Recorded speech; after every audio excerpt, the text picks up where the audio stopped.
Hello mga mare! Uwi na naman tayo. But before that, let me open my parcel. Actually, na-open ko na siya. Kasi kailangan ko siya.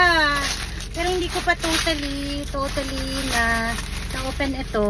Sabi ko kasi, I'll share it to you, mga accessories to sa car ko. Kasi nasasaktan ako ito. It's a pink. Anto, seatbelt. Seatbelt. Ano ba tawag dito?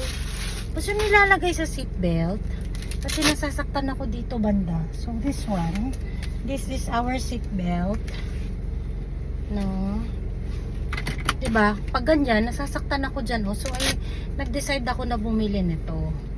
So hindi naman obvious, no, my favorite color is not pink. Na yan, para pag ganyan, no, hindi na masakit sa akin. So the other one is dito naman siya sa ano na side, sa tawag dito, lagay ko na dito sa aking front seat na side dito. Diba, hindi pink yung favorite color ko.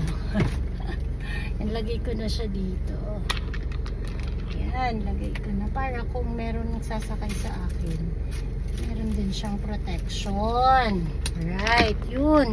Ito na muna yung isi-share ko, ha. Next time na yung ibang accessories kasi alis na ako. Ma-traffic. It's first day ng campaign ngayon. Bawal ipon sa traffic si Captain Ping. Alright, bye!